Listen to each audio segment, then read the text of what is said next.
Namaste students. So today we are going to deal with the chapter that is haloalkane as well as haloarene. So in your previous classes you have studied regarding the types of haloalkane as well as haloarene, the method of preparation of both, okay, physical property and chemical properties of both, okay, haloalkanes as well as haloarene concept we have studied. So there you might have noticed in your chemical property or chemical reaction, okay, so which will take place in the presence of nucleophilic substitution, okay. So nucleophilic substitution which will take place with the haloalkane, very important reaction where two reactions you have studied. One is known as SN1 substitution, nucleophilic substitution with unimolecular reaction, and nucleophilic substitution with bimolecular reaction, SN2 reaction you have studied, right? So in these two reactions you might have observed something. In SN1 reaction intermediate formation will take place, and I have told due to the formation of intermediate there as the product, when you will get product, two products you are going to get, okay, so which will be considered as racemic mixture, okay, two products you will be getting, so that product will be considered as racemic mixture. So another reaction, that is SN2 reaction, which you have studied. So the product whatever you will get, so that is also considered as inverted configuration. In the sense, you will compare the reactant whatever you have taken as well as the product whatever you will get, okay. So where the nucleophilic substitution will take place, that reactant side or that edge will be inverted, right, okay. So the edge will be inverted, that you have seen. So I have told the racemic mixture has been formed as well as inverted configuration has been seen. So now what is mean by this, okay, or how it will be formed? So those concepts you will be studying under the stereochemical aspects, okay, in chemistry. So this plays an important role where it explains the position of the molecule, atoms or groups, okay, which is present in terms of spatial arrangement of atoms or groups or the compound, okay, which will take place in terms of spatial arrangement. So that was being explained by stereochemical aspects, okay. So we have many concepts under this. So some of the concepts is the basic term of stereochemical concept or stereochemical aspect that we will see over here, okay. So the first stereochemical aspect that we are seeing, just write down. The first one is known as plain polarized light, and optical activity. Plain polarized light and optical activity. So regarding these two we'll learn first. So first we'll go with the plain polarized light. What is mean by plain polarized light? So here if you consider a normal source of light, okay. So regular source of light if you consider, so we can see the electromagnetic waves will be there, okay, which will vibrate on the plane, okay.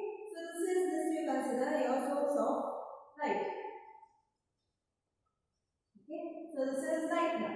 So now when it will be passed through a prism, okay. So I have a prism, so I am going to consider Nicol prism, okay. So I will be taking a Nicol prism. So what is the character of Nicol prism? So this is a special prism which is made of crystal and calcium carbonate, okay. So this is not required for in terms of exam point of view. Just saying for your knowledge, okay. So here Nicol prism, it is made up of crystal and calcium carbonate. So very special kind of prism it is, okay. So now when you pass a light through this Nicol prism, you will get a plain polarized light you are going to get, okay. A light will be obtained, so that light will be considered as plain polarized light. So you can say what is meant by plain polarized light. So plain polarized light is nothing but a light, okay. A light is obtained by passing a normal light through a Nicol prism, okay. So write the definition. Plain polarized light is nothing but a light is obtained by passing a normal light or passing the light through a Nicol prism will be considered as plain polarized light. See, whenever I will explain something, if I say the definition or statement in the sense, better you write it, okay. So So plane polarized light, we can ask what does it mean? So it is the light which is obtained by passing the light, okay, normal light to unequal prism will be considered as plane polarized light. So this concept over, right? So next we go for optical activity. What is meant by optical activity? Now this light, plane polarized light, I am going to pass it through a sample. Okay, so this is a sample tube. Okay, so this is a sample tube. So inside of this I have taken a sample. Okay, so here I have taken sample. Sample in the sense you can take any kind of solutions. Okay, so sugar or organic solutions also you can take over there. Okay, so lactose, fructose, all those kind of solutions also you can take over here. Okay, so any kind of solution you are supposed to take. So now this plane polarized light. So we are going to study optical activity. So from here we are going to consider if we pass a plane polarized light through a compound, okay, through a solution. Okay, so what will happen? We can observe that. See, this is your plane polarized light, right? Okay, so now the rotation of this light, either it will take space towards right or it will take space towards left. I guess you understood the concept. When you pass this light through a compound, okay, through a solution. So this compound, the compound which is present over here, so this will help to rotate this light, okay, either towards right or towards left. Okay, if it will be able to rotate this light into right side or left side, so that compound will be considered as optical active compound. So you can write either it will rotate into right side. See, this is straight, so it has been rotated into right side, or it can rotate into left side also.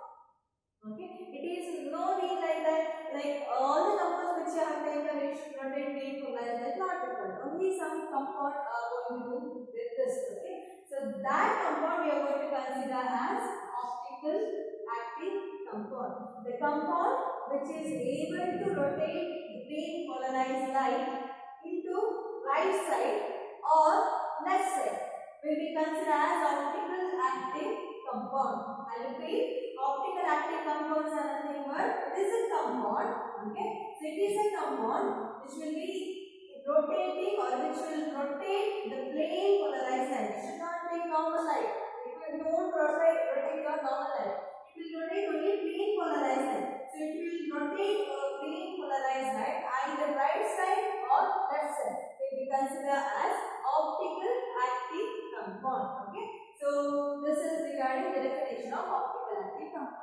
Now this phenomenon, okay, this phenomenon which will go with this kind of phenomenon, okay, plane polarized passing through a solution and it is rotating this light. So that phenomenon is called as optical activity. So optical activity is nothing but the rotation of plane polarized light will be taken place by a compound. Okay, the phenomenon will be considered as optical activity. Now here we are going to study two kinds of concepts, because see, when these compounds will be rotated, you are supposed to give a name, and left side when it will be rotated, another name will be given. Okay, so just write down if the compound is rotated towards right side. Okay, if it rotates in this direction, in the sense now your plane polarized light is like this. Okay, so when it is passed through a compound, so that compound will be able to rotate this light either right side or left side. Okay, so if it rotates right side, in the sense clockwise direction if it goes, so then it will be considered as dextrorotatory.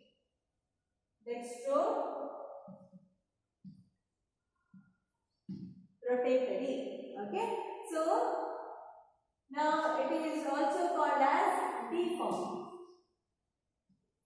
Okay, deform, and for dextrorotation we are going to give the sign in plus. Okay, so write down what is meant by dextrorotatory. If the compound will rotate the plane polarized light into right side or clockwise direction. Okay, so if it goes with this manner, then it will be considered as dextrorotatory compound or D form, plus D form. Okay. Next, if it moves in a sense anti-clockwise direction, if it moves. Okay. So in this way it moves, or in opposite direction, the sense left direction, if it moves, then it will be considered as levo rotatory. Okay, so that compound will be considered as levorotatory. Okay, the movement of the direction will be considered as levorotatory, and it will be represented as small l. Okay, L form with the negative sign. Okay, with the minus sign. Okay, so clockwise in the sense positive sign, which will be considered as D form also, and if rotation is takes place in left side or anti-clockwise, will be considered as levorotatory as well as minus L form. So this will be considered as optical activity. So optical active compounds are nothing but the compound which will be able to rotate the plane polarized light in right side or left side will be considered as optical active compound, and the whole phenomenon will be considered as optical activity. If it rotates towards the right side, that will be considered as dextrorotatory, and if it rotates into left side or anti-clockwise direction, will be considered as levorotatory. So now here you can see two isomers, plus as well as minus isomers will be seen. Okay, so which we are going to consider? Write down plus and minus isomers are called as optical isomers, because both are having same structure, just the rotation is different. Okay, so when that rotation is different, by that we are going to consider as isomers. Okay, so both positive as well as negative isomer or dextro as well as levorotatory, which will take place in a compound, right? So we are going to consider as optical isomers. So those compounds, if plus and minus are together in the sense plus and minus isomers are there in the sense, by then we are going to consider as optical isomers, and the phenomenon will be considered as optical isomerism.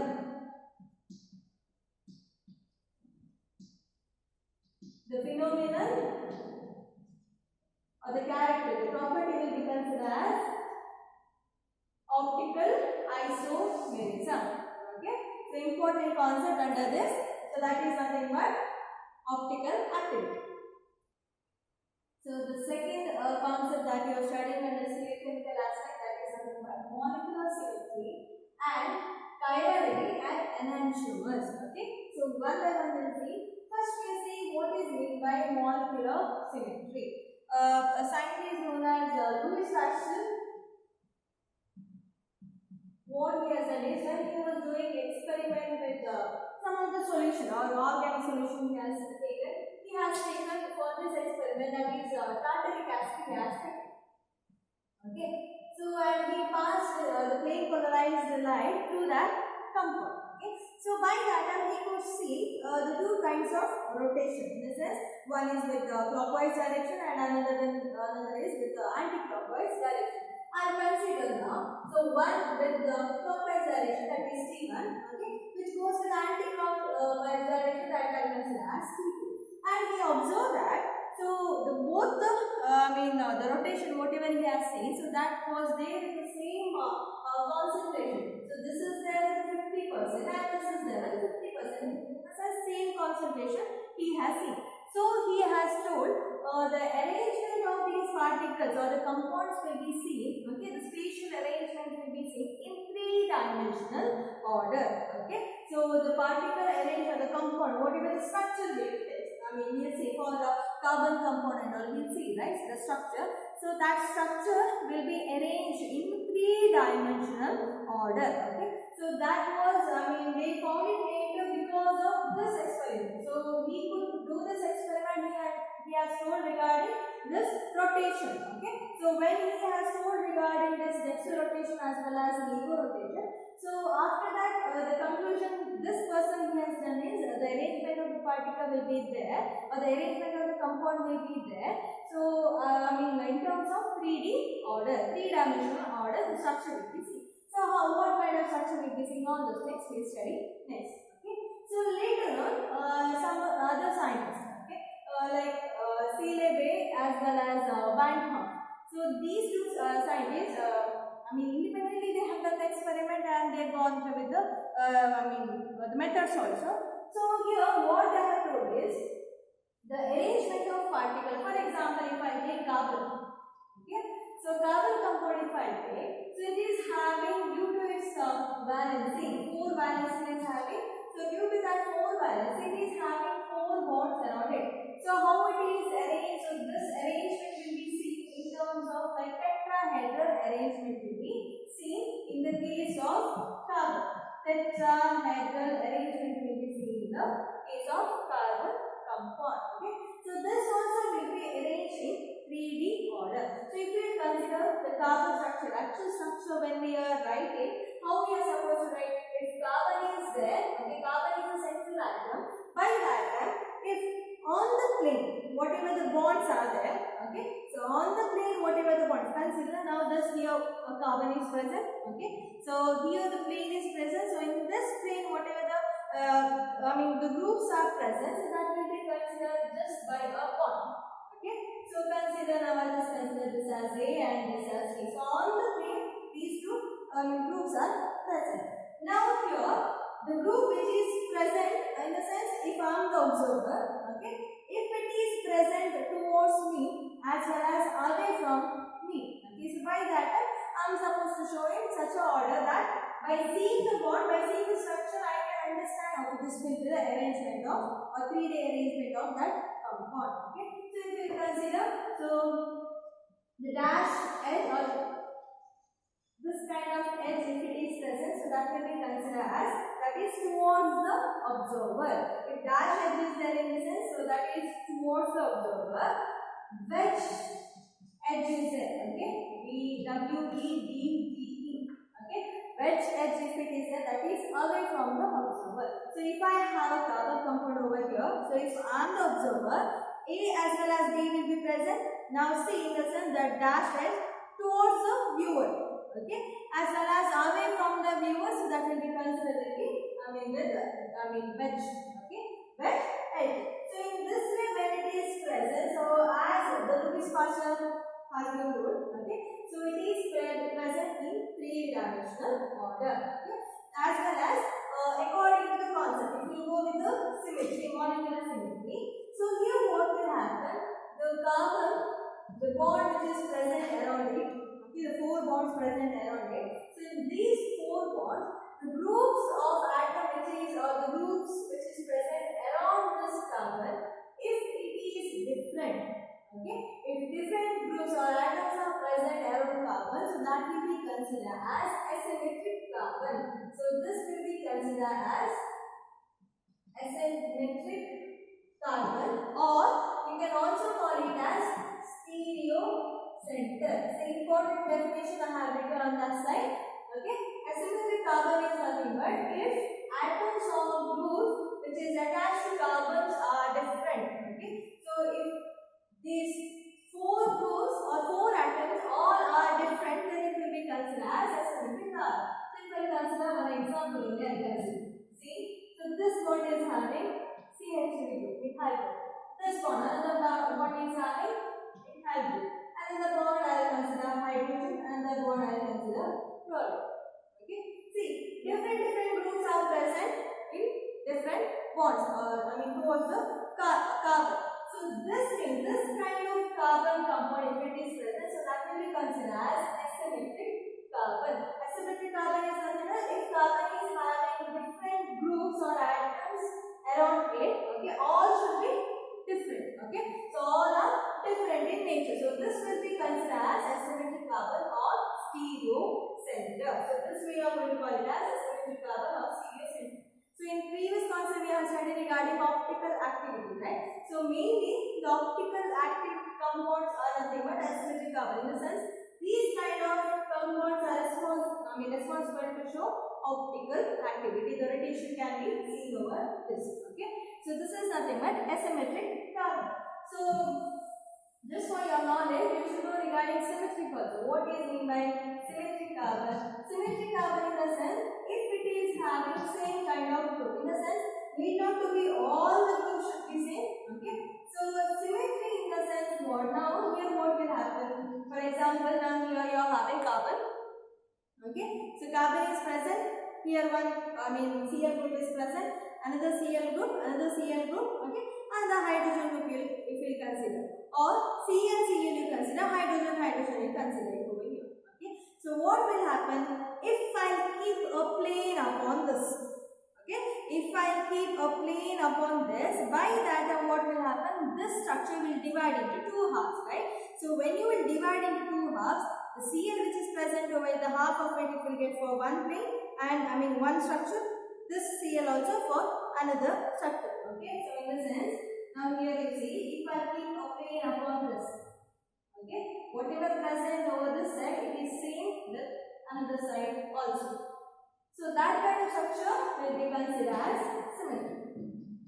So this kind of carbon we are going to consider as symmetric carbon.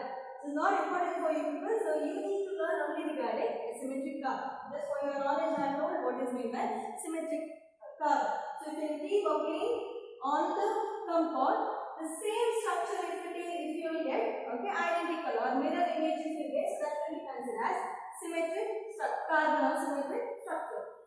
If you keep a plane above this, you won't get the exact structure. In the sense, whatever is present on this side, the same structure you won't get in another side. So by that it will be considered as asymmetric carbon, or the carbon which is present, which we are going to call it as stereo center. Okay, which will be considered as stereo center. So this is regarding the molecular symmetry. So next we will go for chirality. Okay, so we just learn what is meant by chirality. Now, if you keep your hand in front of a mirror, okay, consider here you have a mirror.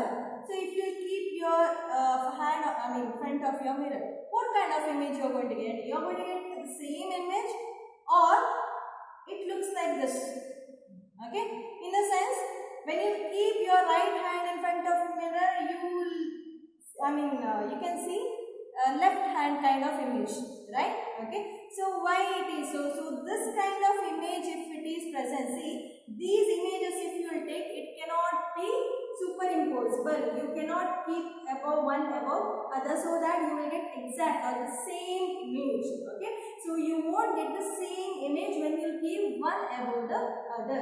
So we can say it is non-superimposable. So this kind of examples, okay. So here what will happen, if you keep one compound above another, so these are non-superimposable with the image.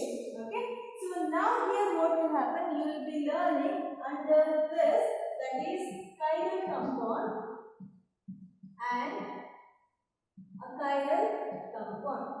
So here chiral compounds are nothing but an object or molecule which is non-superimposable on a mirror image. Okay, if you keep a hand, that only you can take as an example. So this is non-superimposable in the sense, if you keep one above the other, you won't get the same image. Okay, so by that which will be considered as chiral compound. Okay, now what is meant by a chiral? A chiral is nothing but, for example, you keep a glass in front of a mirror. Okay, you will get the same image. You keep a spoon in front of the mirror, you will get the same image. So if you can keep the images. Okay, so you can keep spoon one above the other. So when you keep, you will get the same image. Possibilities are there in the sense that can be superimposable on one another. So here in this is carbon compound. If the molecules are superimposable on its mirror images, then it will be considered as a chiral. Okay, so chiral is nothing but, you remember with hand itself, okay, on your mirror, on the mirror image, as well as for a chiral you can keep example of glass you can take, okay, anything. You can take a duster also. When you keep in front of mirror, how you will get the image? So that can be superimposable. You can keep one above the other, so that you will get the same image. Okay, so that kind of images or that kind of compound will be considered as a chiral compound. Okay, so chiral compounds are those, an object or molecule which is non-superimposable on its mirror image. When you take its mirror image, by that is non-superimposable with one another. If it is